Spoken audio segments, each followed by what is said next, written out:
I'm talking about the ultimate nature of suffering, and to give an accurate picture of that, I have to sort of repeat myself, and just to make sure that people understand what I'm referring to here.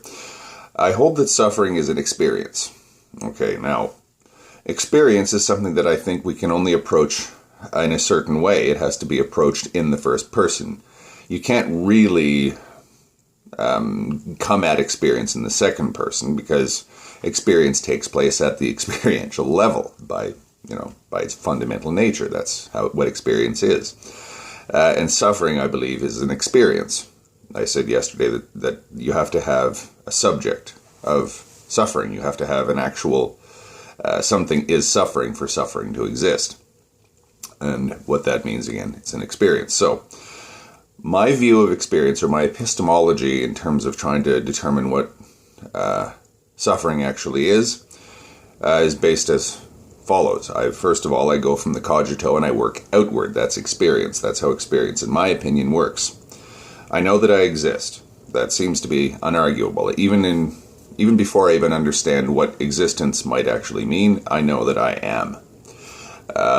And I also am fundamentally sure that I have experiences. That seems to be what sentience is. Sentience is the capacity to have experiences. And furthermore, I think that experiences have effects on me. I'm not really sure how permanent said effects are, but I know that the effects of experience carry on through time.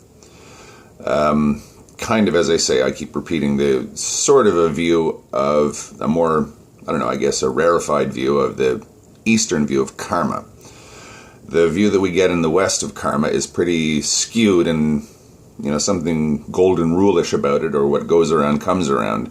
There's a lot of people in the East that believe that, but the more, cerebral views of karma tend to go along with, or tend to be along these lines, and that's pretty much where I picked it up. You exist, you have experiences, and your experiences, in some sense, stick to you. Now, the fourth sort of rung on this ladder, and it is a ladder because you have to sort of assume each one, but again, I'm not afraid to go back and revisit each one of these axioms, or each one of these sort of things that I believe are more or less certain. The fourth one here is kind of still a question mark, but the more that I study it, the more I think that it is actually fairly solid. The fourth one is, I have some input in my experiences, in their value.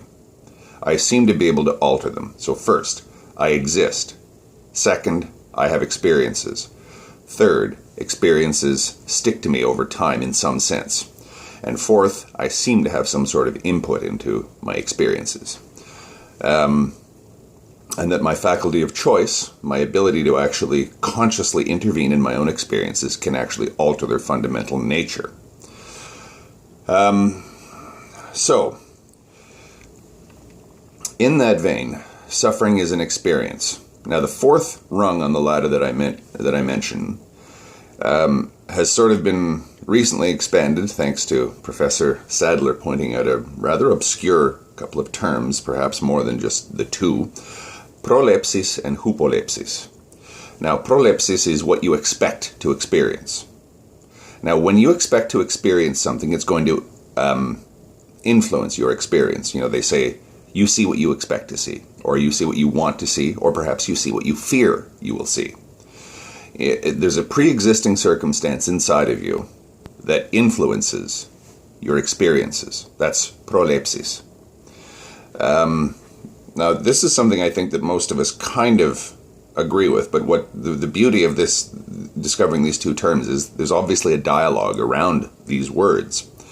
And that's what I love. I love the fact that somebody's actually sort of just put a word in there to discuss something which maybe actually have proven to be central to, the points that I'm trying to explore here.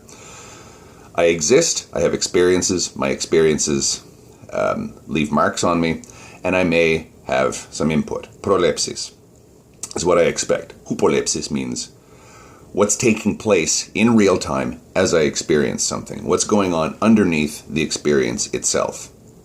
my intervention, whether conscious or not, in my own experiences. What's in here already, before and during my experiences, influences the experiences, the value of the experiences that I have. So in one case, let's say, for example, an example of Prolepsis is two people about to be thrown to the lions in the ancient Roman Colosseum. One of them is a devout or fanatical Christian, take your pick. One of them is sort of saying, well, I'm looking forward to my martyrdom. And so they're facing this truly ghastly death, being ripped apart by wild beasts. And if anything, it was uglier than you actually see in Hollywood, because what took place in the arena in reality in ancient Rome, you simply couldn't show on television. It was just that. Horrifically, pornographically, violently, brutally. You couldn't show it. So I don't think that these two people who are in their cells could have any illusions as to what they're facing. But the Christian, let's say the hypothetical Christian, is saying, well, vindication. I'm going to have a horrible moment of cathartic suffering, or a horrible several moments of cathartic suffering. I'm going to be torn to shreds by a lion, ripped to pieces. Perhaps he's going to start consuming me while I'm still alive. I don't know. You see what lions do if you watch a nature show. And, this guy knows that it's coming. But he's engaged his prolepsis. So he's sort of seeing, okay, I understand that there's lions out there about to tear me to shreds. But what that ultimately means to me is vindication. It means martyrdom. It means an act of beauty. It means my auto da fe, my show of faith, my show of just how powerful my faith is, and my belief in God, and my belief in divine vindication, and etc., etc. Now, we know actually, or at least we're reasonably certain, that some Christians at least did actually go through with this, and when they were thrown to the lions, they did actually act in a dignified manner in front of the crowds. The whole point of throwing people to the lions was to say, don't do what these people did. It's not really to just brutally torture the Christians, it's to show everybody in the stands, this is what happens if you decide to convert to Christianity. Problem is, of course, a lot of the Christians died very bravely. They actually did face the lions in a way that truly impressed the Roman mob. And so in many cases, the people who were in charge of the games had to stop doing that because it wasn't having the desired effect, you see. It's kind of, there's something Gandhi-esque in that. Gandhi would, if you remember the scene from the movie Gandhi, where the salt works is, where they're trying to occupy the British salt works, and there's cameras filming them as they just walk up and get clubbed to the ground, beaten to a pulp by these guys, and this makes the British occupation authorities in India look really horrible. When you try and make a spectacular example of somebody, it can backfire horrifically. It can backfire spectacularly, which is kind of what's inherent in the Christian crucifix. The whole point of crucifying somebody in the ancient world was to humiliate them and to set them up as a terrifying example to anyone else who decides to do what that person did. You do what he did, we crucify you. The problem is, though, the Christians took the crucifix and said, this is the symbol of our martyrdom, so we're proud of this, and we want to show people just exactly what we're willing to put up with in terms of demonstrating our faith. So that kind of started to backfire as well. So anyway, Prolepsis is engaged in the case of prisoner number 1 who's about to be thrown to the lions. The second prisoner, getting back to my little thought experiment here, is maybe a Christian as well, who knows. But this person is more concerned about what's actually going to happen physically in the arena. He's looking at the Christian and saying, are you out of your bleeping mind? Like, you're looking forward to this? Do you understand where we're headed? Those are hungry lions out there, and they're going to tear us limb from limb. I'm horrified. I'm hysterical. I'm screaming and rattling in my chains, and perhaps, I might even be cutting myself and bleeding because I'm completely hysterical, and because I understand what's coming, and And this lunatic next to me, who's about to face the same fate, is just calmly thinking, well, here it comes. It's about time. I want to show my martyrdom. Or maybe he really doesn't, but he wants to sort of see if he can actually show his martyrdom, show how strong his faith is. So two people facing unimaginable suffering. They've engaged their prolepsis. What they expect to happen is quite different. The outcome is going to be the same if we want to talk about the actual events that are going to take place in the arena. Lions are going to tear us limb from limb, the two of us. One person has managed to so engage his prolepsis, his precognition of things, his expectations, to maybe influence his experience of the suffering. Now, who knows if this is actually possible? I don't think you ever really know until you're actually in the moment of actually having the lions rip into you, whether or not your faith was strong enough, I guess. Your prolepsis was adequately engaged. But I do believe that it is possible through extreme self-discipline. I'm reminded of the civil rights movement in the 1960s, where people would engage in passive resistance.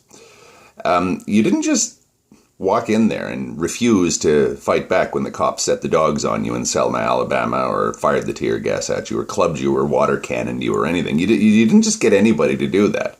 You carefully trained everybody who was going to face these things, and these people would have to prove that they had sufficient self-discipline to sort of continue to maintain calm and apparent serenity, outward serenity, or self-control in the face of all this stuff. You wanted to make sure that the people who actually were going to get clubbed by the police had the capacity to actually continue to act in a passive way. Massively passive-aggressive way, of course, but still overtly passive way. So you can train yourself to engage your hypolepsis. You can use your prolepsis, what you expect to experience, and you can use that to influence the hypolepsis, what takes place during experience in real time. So, as I say, the Christian who's about to be thrown to the lions has engaged his prolepsis. He's engaged his expectation to hopefully strengthen his hypolepsis, which is engaged in real time during an experience, to modify or to alter the fundamental nature of that experience. Is it something really horribly bad, or is it something you actually do have the strength to actually face? Maybe you don't want it to happen, but you're not, in a case like this, I don't think that you're actually moving towards wanting suffering. I think you're moving more or less towards equanimity or some kind of indifference towards it. I don't think even the most martyr-hungry Christian, although there may have been cases of this, actually wanted to be tossed out there to the lions and torn to shreds. But I do believe that some sort of belief that, okay, this is just a horrible experience and since experiences are temporal, they exist in real time, it will end. Omnia transient. And the Christian has sort of convinced himself that when I am in my hypolepsis, when I am in real time experiencing something, it is actually a temporary thing, and that all I have to do is endure it. I don't have to love it. I just have to endure it. I just have to say, okay, the worst thing in the world has befallen me. I'm being thrown to ravening beasts. But this is temporary, and if I can simply endure it, what awaits me afterwards is wonderful. Now, I'm not saying that that's sound reasoning. What I'm saying is that it is possible to do this. Your expectation influences the experience in real time. Your prolepsis, pre-experience, pre-receiving of outside information, the experience you expect to have can be influenced by how your expectations are managed, how you believe your experience will play out in real time. Because, as I say, first, I exist. Second, I have experiences. Third, these experiences affect me over time. Fourth, I have control over these experiences. So, I have experiences is the second rung. The third rung is these experiences leave marks on me. But they leave marks on me only in as much as the marks remain with me after the experience has taken place. Again, this is kind of karma-ish. I have an experience, and an experience leaves a mark on me. So, I know that I'm going to suffer horrifically. The result of that horrific suffering is trauma for some people. Other people can so engage their prolepsis, their expectation, that the result of the experience may not be trauma. Self-discipline. I think that most people understand that self-discipline actually seems to work in most cases to actually alter an experience, or alter the effects, rather, of the experience. Alter the marks that the experience has on you. Now this seems to indicate that we have some input in it. It does seem to say that suffering is not an absolute. Benatar seems to say that suffering simply is bad, it is to be avoided in all cases, yada yada yada, and it's kind of a wall that you can't batter down. It's just solid, and it just is, and it is omnipotent. Suffering. I would say no. And as I say, I think that my example of the two unfortunate slobs stuck in the cells beneath the Roman amphitheater kind of illustrates that. One guy is sort of thinking, okay, vindication awaits me, however horrible my moment of trial is. Pardon me? Sorry. And the other guy is thinking, I just don't want this to happen. End of story. I cannot think beyond being ripped to pieces by these lions. And as I say, this is just a mythology, but again, there are kind of this corroborating evidence that this actually took place, that Christians did actually act in a dignified manner while they were being torn to shreds. So there does seem to be, suffering doesn't seem to be as omnipotent as Benatar seems to make it. He seems to think that the only way to avoid suffering is to simply not exist, and I would say no. The only way to, at least, there are other ways to overcome suffering besides simply avoiding it. I think that you can engage your prolepsis and your hypolepsis in order to at least mitigate it. So there we've got some movement, right? We've got some flexibility there in terms of the actual value of suffering. Some people manage to endure suffering based on what they expect. Now, again, think of the obvious. Birth pangs. How did I get here? My mother went through hell when she bore me on the birthing table, okay? But, I was the third kid that she'd had, so she knew what she was getting into. But her prolepsis is, I get a baby.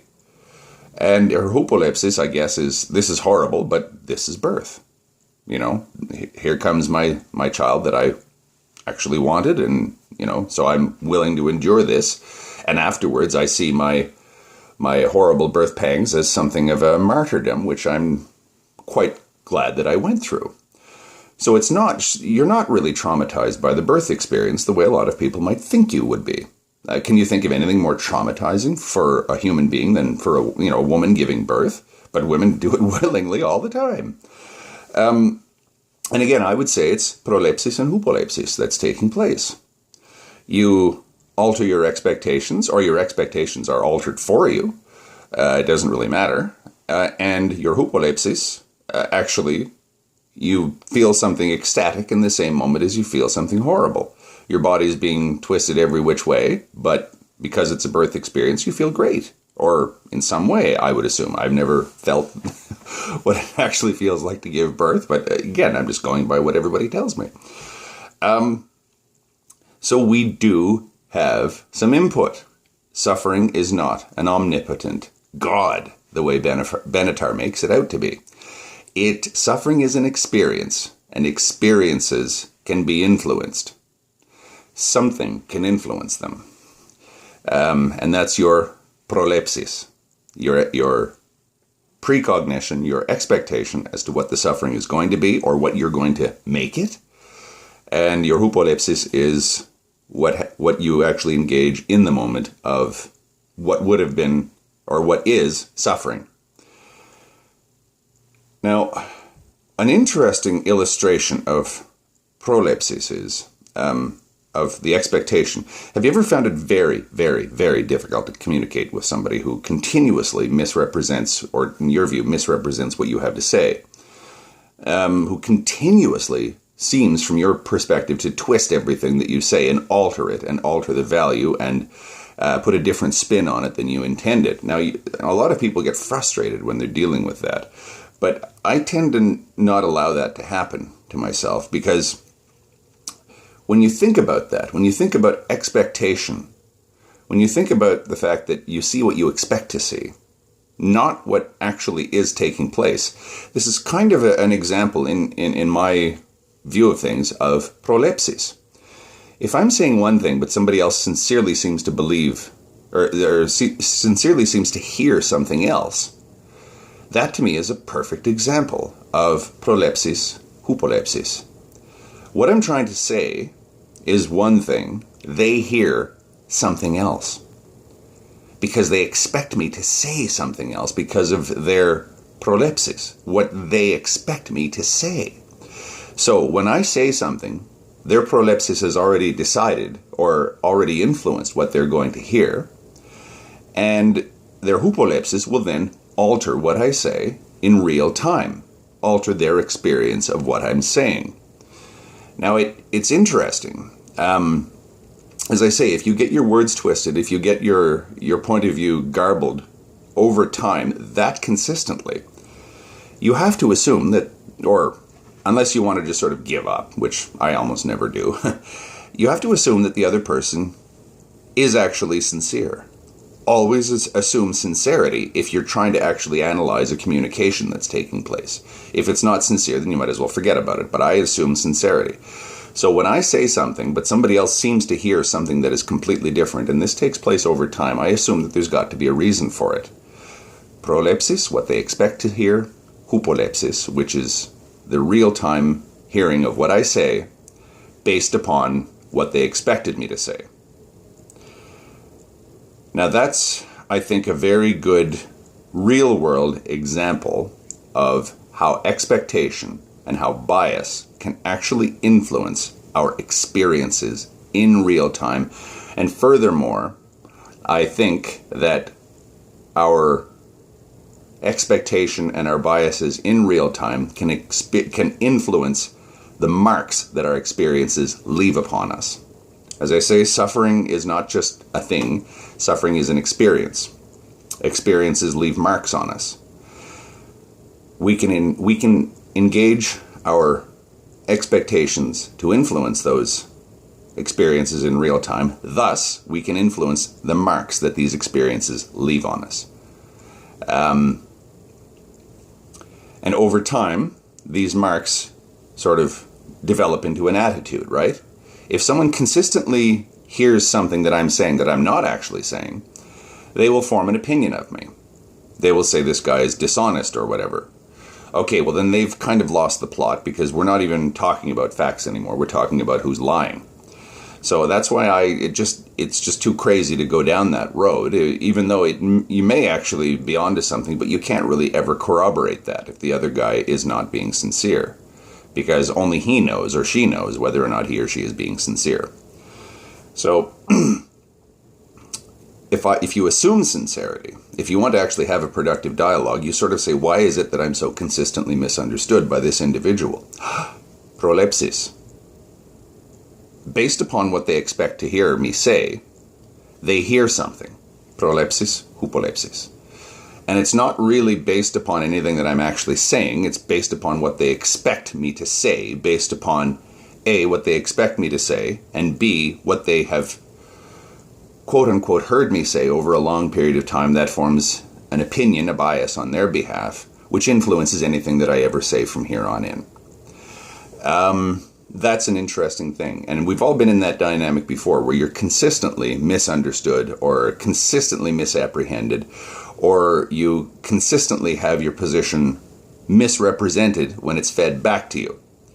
Now, again, I'm not saying that consistent misrepresentation involves nastiness or nefarious motives or anything like that. I assume sincerity. How is it that I'm able to say one thing and something else gets heard and fed back to me? Prolepsis, Hoopsis. We're talking about experiences here. My ability to actually get my point across to someone else is very limited because I'm dealing with a huge pile of precognitions in their mind, a huge amount of bias that's already existing in their mind. And that is going to be sort of imposed upon whatever I have to say from here on in. So to a certain extent, that's out of my control. I don't have any control over somebody else's prolepsis and hypolepsis. I have control over mine. I have control over what I expect to see, and I have control over how I experience things. Some control. I won't say that I have a lot of control, but I have some control. I have zero control over what somebody else expects to see and what they actually see in real time. Furthermore, I have no control over how that affects this person's view of me over time.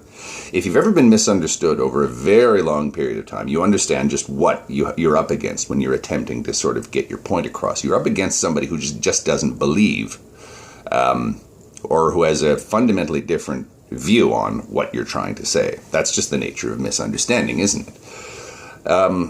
So I think that these sort of ideas hold pretty solidly. And again, I'm fascinated in particular by how that's going to influence our view of Benatar's asymmetry. Your expectation of suffering will affect your suffering. The actual real-time experience of suffering will actually sort of leave marks upon you that will stay with you over time. That's, again, my view of karma, if you want to call it that. So if I can somehow engage, or if I can somehow influence my prolepsis, or if my prolepsis is sort of engaged anyway, because I've developed the habit of doing that, then it will influence in real time my actual experiences. You can apply that to understanding, as I've said here, about being consistently misrepresented and consistently misunderstood and consistently having your words or your point of view misrepresented and fed back to you in a garbled form. That can happen all the time, and it seems to be inherent in communication. And it can also it can also apply in terms of suffering. I can sort of say, I will influence my expectation of suffering. I can influence my expectation of suffering, which in turn will influence my actual real-time experience of suffering, which in turn will influence the marks that this suffering leaves upon me. So, step 1, rung 1 on the ladder, I exist. Second rung, I have experiences. Third rung, I have these experiences leave marks on me over time. Fourth rung, I have some say in the second and third rungs. I can influence, before I have experiences, what my experiences are in terms of their ultimate value and nature. Because I can do that, I can influence the experiences as I have them in real time. Prolepsis, hypolepsis. Now there must be a post-lepsis, which would again, lepsis being the Greek word for receiving or reception. Post-lepsis, which, like the experience, is when you receive the actual overt information. Not your expectation, that's prolepsis. That's before you experience. Hypolepsis is during experience, and I guess there's post-lepsis. I can't remember what the Greek suffix is for after. But post-lepsis is rung number 3, the effects that experience have on me. Because I've influenced rung 2 and 3, because I've influenced rung 2, rung 3 of the actual real-time experience, or rather the effects, the actual ultimate nature, afterwards I've experienced the suffering, which takes place in time, is different than if I had not engaged my prolepsis and my hypolepsis. This is quite a difficult thing to sort of bring together in a coherent whole, and that's why I'm sort of repeating myself a lot in these videos. But it is a truly fascinating subject because it's the closest thing that I can come up with to putting yourself directly into the information stream, actually being in the moment of experience. there's something fundamentally Zapfian about it too. Because, again, in The Last Messiah, Petr Veselsofe says that if you're suddenly thrust into your experiences unprepared, you go insane. It becomes too much for you, especially if you have a profound existential experience. You combust or whatever somehow mentally. But if you've prepared yourself for the experience, it's not so bad. Again, Zapfi seems to say the same thing as Benatar says, that suffering, that this one moment of existential horror is something you cannot get over. You cannot overcome that. It is, again, it's a brick wall. It's God. Suffering is God to Benatar, and I believe to Zapfi. I'm not so sure that suffering is the God that these two people make it out to be.